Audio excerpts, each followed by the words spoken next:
Vibha Upadhyay. Bulletin की शुरुआत इस वक्त बड़ी खबर के साथ। बिहार में कई नेताओं की सुरक्षा को एक बार फिर से बढ़ा दिया गया है। बिहार विधानसभा अध्यक्ष को Y+ श्रेणी की सुरक्षा दी गई है। मंत्री नीरज कुमार सिंह को Y+ सुरक्षा घेरे में रखा गया है। अररिया सांसद प्रदीप सिंह को भी Y+ सुरक्षा, जेडीयू MLC संजय सिंह को भी Y श्रेणी की सुरक्षा दी गई है। जेडीयू MLC को ये Y श्रेणी की सुरक्षा यानी कि चाक चौबंद और ज्यादा सुरक्षा, संजय सिंह को भी सुरक्षा बढ़ाते हुए Y श्रेणी की सुरक्षा घेरा प्रदान कर दी गई।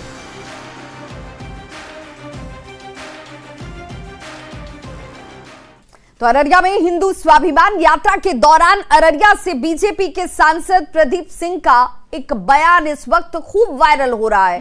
कार्यक्रम में सांसद प्रदीप सिंह कहते नजर आ रहे हैं कि अगर अररिया में रहना है तो हिंदू बनना होगा। दरअसल ये बयान उस वक्त दिया गया जब अररिया में यहां हिंदू स्वाभिमान यात्रा के तहत केंद्रीय मंत्री गिरिराज सिंह की मौजूदगी थी। इस वायरल बयान में सांसद प्रदीप सिंह ये कह रहे हैं कि खुद को हिंदू बोलने में भला कैसी शर्म है।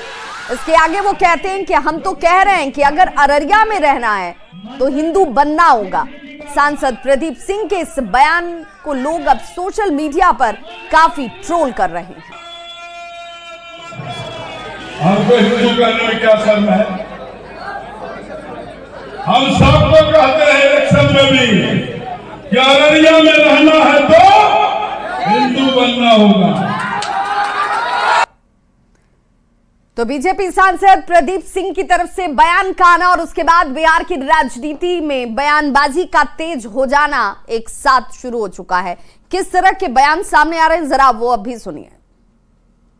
बोलते हैं हम नहीं जानते, लेकिन हमारी उम्मीद है कि लोकतंत्र की सबसे बड़ी पंचायत लोकसभा। तो देखिए प्रदीप सिंह के बयान के बाद अब बिहार की सियासत गर्म है। विवादित बयान उनका जिसमें वो कहते नजर आए कि भाई अगर अररिया में रहना है तो आपको हिंदू बनना होगा। और जैसे ही उनका ये बयान आया उस पर अब सोशल मीडिया पर उनका ये बयान ट्रोल होने लगा। राजनीतिक दलों की तरफ से प्रतिक्रियाएं सामने आने लगी। क्या कुछ कह रहे हैं राजनीतिक दल के लोग, जरा वो भी सुनिए। क्या बोलते हैं हम नहीं जानते, लेकिन हमारी उम्मीद है कि लोकतंत्र की सबसे बड़ी पंचायत लोकसभा तो पूरे देश का भौगोलिक क्षेत्र और डॉक्टर भीमराव अंबेडकर का जो संविधान मानेगा उस देश में वास करेगा, यह नारा ज्यादा चरितार्थ होता है। नहीं तो कटु सच्चाई यह है कि 2011 की जनगणना में अररिया में आबादी का जो दर है 30.40% है और कश्मीर का कुलगांव जहां 98.5% मुस्लिम आबादी है और जनसंख्या वृद्धि दर है मात्र 7.30%। अररिया में माननीय सांसद प्रदीप जी ने जो बात कही है उसका बिल्कुल सीधा साधा आशय है कि अगर आपको अररिया में रहना है तो हिंदुओं की मान्यता का सम्मान करना होगा। ये बांग्लादेशी घुसपैठिए और रोहिंग्याओं ने जो अररिया और उसके आसपास में तांडव मचा रखा है उसका सीधा जवाब है। जो लोग इस पे सवाल उठा रहे हैं वो लोग तब कहां थे जब माता ढाकेश्वरी के मंदिर के सामने इसी दशहरा में मुसलमानों की भीड़ ने ऐलान कर दिया कि अगर बांग्लादेश में रहना है तो माता की पूजा नहीं करनी होगी। देखिए, बिहार की जनता बहुत ही समझदार है। बिहार में एक सामाजिक सौहार्द और समरसता है, वो सभी जानते हैं। ये गुरु को खुश करने के लिए ये चेले लोग ऐसे बयान दे रहे हैं और बिहार की जनता को भटकाना चाहते हैं और अपनी रोटी सेकना चाहते हैं, राजनीतिक रोटी। भारतीय जनता पार्टी के केंद्रीय मंत्री गिरिराज सिंह जी और उनके सांसद जो है प्रदीप जी, दोनों आदमी सठिया गए हैं। माननीय मुख्यमंत्री जी देख लीजिए, आपके अलायंस पार्टनर के लोग हैं और आपने कहा था और आप हमेशा कहते हैं कि आप 3C से कभी भी कॉम्प्रोमाइज नहीं करिएगा। कम्युनल लोग हैं ये लोग, कैसे इनके साथ आप रह रहे हैं और कैसे आप कॉम्प्रोमाइज कर रहे हैं, देश दुनिया बिहार की जनता देख रही है। और इन लोगों से भारतीय जनता पार्टी से आग्रह है कि उन हिंदुओं की चिंता करिए जिसको आपने जहर दे के अभी छपरा और सीवान में मारा है। तो केंद्रीय मंत्री गिरिराज सिंह की हिंदू स्वाभिमान यात्रा आज किशनगंज पहुंची, जहां उन्होंने कालू चौक स्थित काली मंदिर में पूजा अर्चना की। इस दौरान पुजारी ने चुनरी ओढ़ाकर मंत्री का सम्मान किया। गिरिराज सिंह ने हिंदुओं से हर मंगलवार और शनिवार को मंदिर में जाने की अपील की और कहा कि सभी मंदिर जरूर जाएं, तभी आपका धर्म बचेगा। नहीं जा सकते तो मस्जिद ही चले जाएं।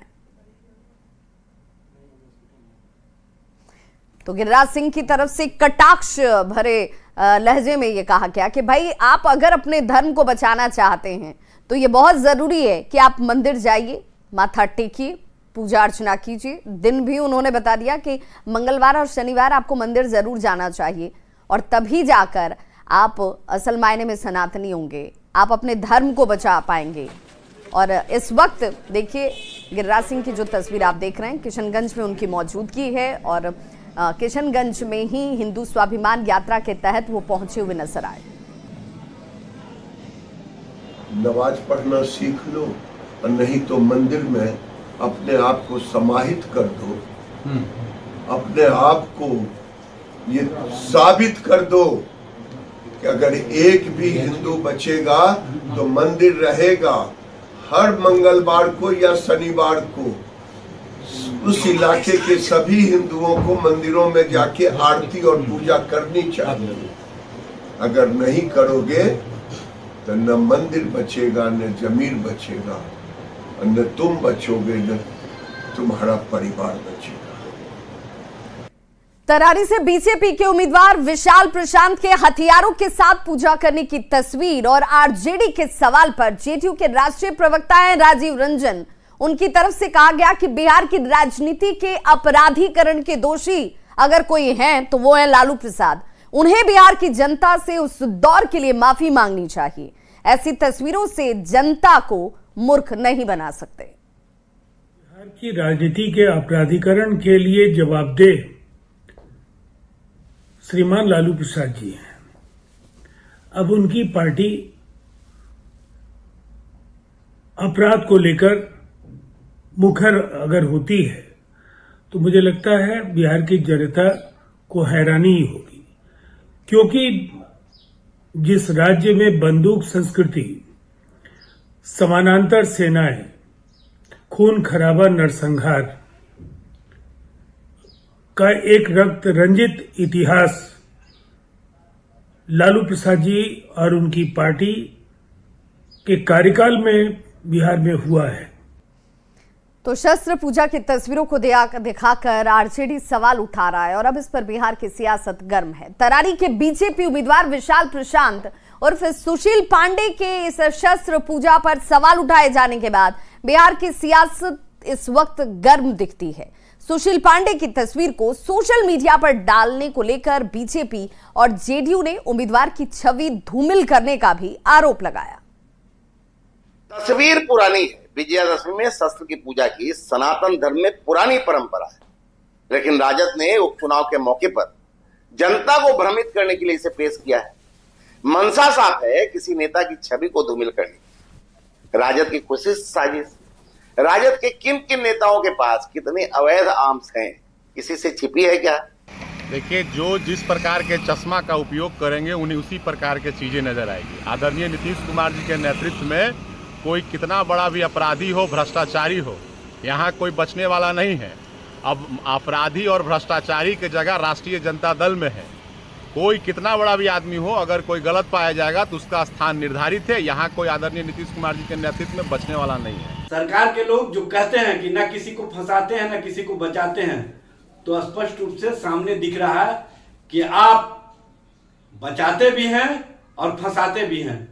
जो आपके साथ हो जाते हैं उनको आप बचाते हैं और जो आपके विरोध में हैं उनको आप फंसाते हैं। इस तरह की राजनीति बिहार में जो डेवलप कर रही है, बिहार में जो बढ़ रहा है, ये कहीं से भी उचित नहीं है। पटना में राष्ट्रीय अध्यक्ष और केंद्रीय मंत्री चिराग पासवान की अध्यक्षता में एक बड़ी बैठक आयोजित की गई। चिराग पासवान ने स्थापना दिवस कार्यक्रम को सफल और ऐतिहासिक बनाने को लेकर चल रही तैयारी की समीक्षा की। साथ ही कई आवश्यक दिशा निर्देश भी दिए। चिराग पासवान ने कहा कि 28 नवंबर को पार्टी के स्थापना दिवस के मौके पर पटना के गांधी मैदान में एक बड़ी रैली का आयोजन करने जा रहे हैं। लंबे समय के बाद हमारे नेता रामविलास पासवान जी के निधन के बाद गांधी मैदान में बड़ी रैली का आयोजन किया जा रहा है। इस आयोजन में आने वाले साल में पार्टी की क्या रणनीति होगी, इस पर चर्चा होगी। प्रदेश स्तरीय ये बैठक थी। ये जानकारी पार्टी पहले ही साझा कर चुकी है कि आगामी 28 नवंबर को पार्टी के स्थापना दिवस के दिन पार्टी पटना के गांधी मैदान में एक बड़ी रैली का आयोजन करने जा रही है। एक लंबा समय हुआ जब हमारे नेता आदरणीय रामविलास पासवान जी थे, उस वक्त पार्टी ने आखिरी बार गांधी मैदान में बड़ी रैली का आयोजन किया था। उसके बाद इस बार हम लोग ये आयोजन करने जा रहे हैं।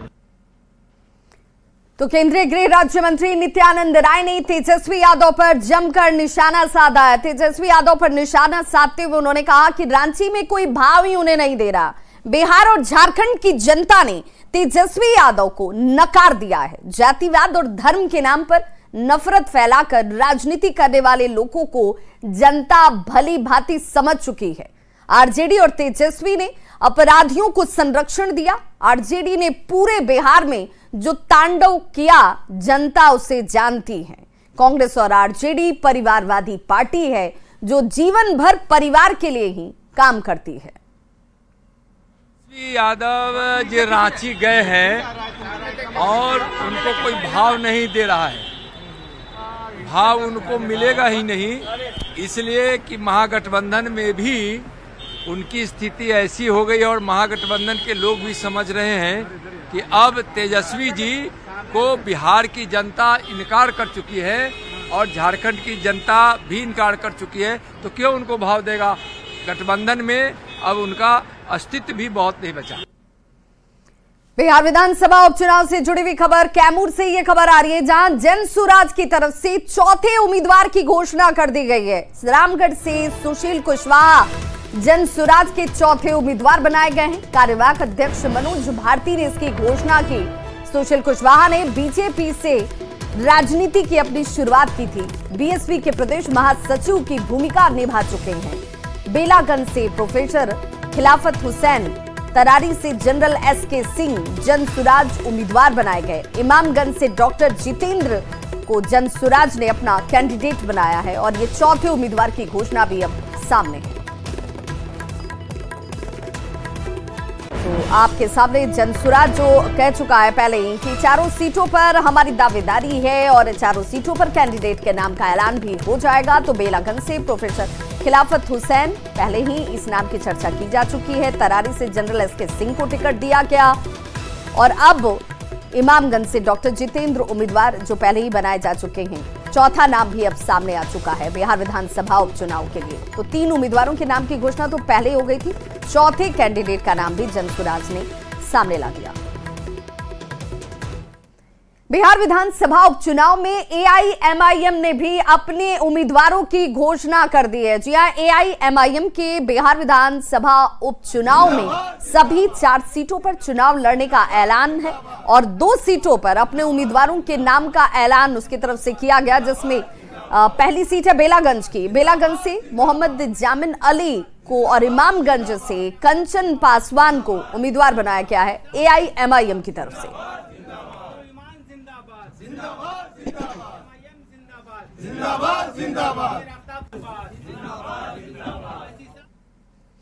खबर कटिहार से, जहां सदर अस्पताल में फायर अलार्म सिस्टम के कैबिन में फंसकर एक मरीज की दर्दनाक मौत हो गई।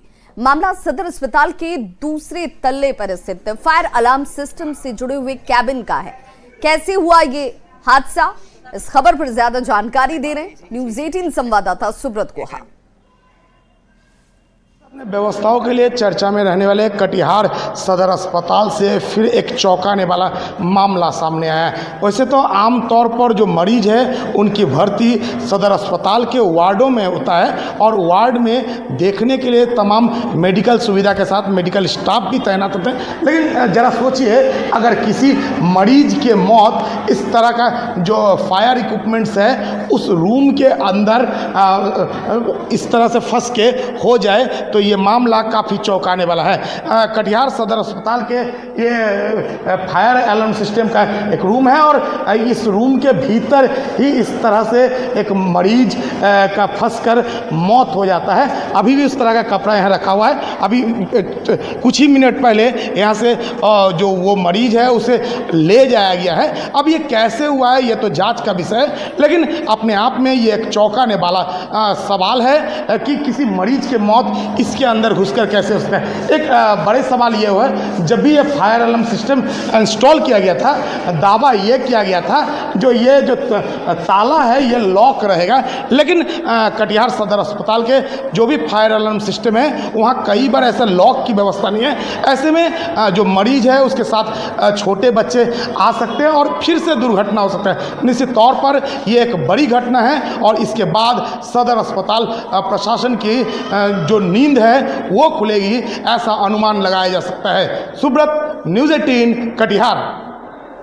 कश्मीर में हुए आतंकी हमले में वैशाली के फहीम नसीर की हत्या कर दी गई थी। फहीम का शव जैसे ही उनके पैतृक घर कटहरा पहुंचा, परिजनों में कोहराम मच गया। फहीम का शव पहुंचते ही गांव के लोगों की भीड़ इकट्ठा हो गई। जानकारी के मुताबिक दोपहर करीब 2 बजे फहीम का नमाज अदा कर शव जो है वो दफनाया जाएगा। फहीम के 4 बच्चे हैं जिनका रो रो कर बुरा हाल है। फहीम की बेटी चीख चीख कर सरकार से अपने पिता के लिए इंसाफ की मांग कर रही है।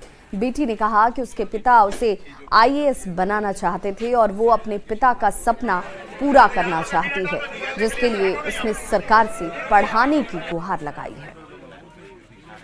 मांगते सरकार से कि मेरी पढ़ाई का खर्चा वो उठाए, मेरे पापा का सपना पूरा करना है हमको।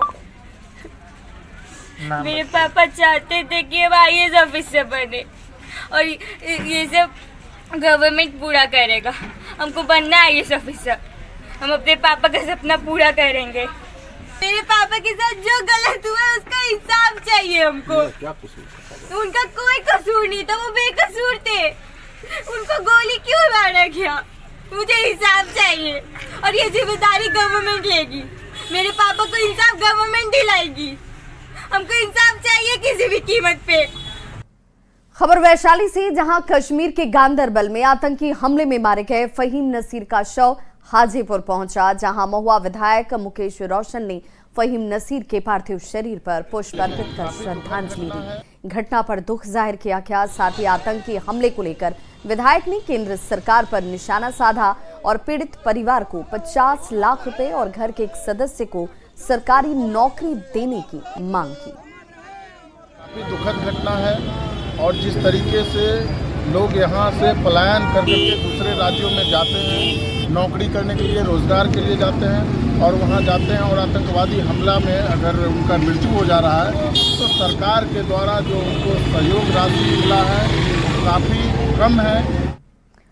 कटिहार में सरकारी चावल की कालाबाजारी का खुलासा हुआ है। सरकारी चावल को किस तरह से बंगाल के चावल से में मिलाकर पहुंचाया जा रहा है और इसी खेल का खुलासा पुलिस ने किया है। जानकारी के मुताबिक रोशना थाना के महानंदा चेक पोस्ट होकर एक ट्रैक्टर में लादकर 128 बोरा चावल बंगाल की तरफ से ले जाया जा रहा था। जब इसे रोककर पूछताछ की गई तो पता चला कि ये बिहार का सरकारी अनाज है जो जरूरतमंद लोगों तक बांटा जाता था, लेकिन उसकी कालाबाजारी अब हो रही है, जिसके बाद पुलिस ने इस मामले में FIR दर्ज कर ट्रक ड्राइवर को गिरफ्तार किया।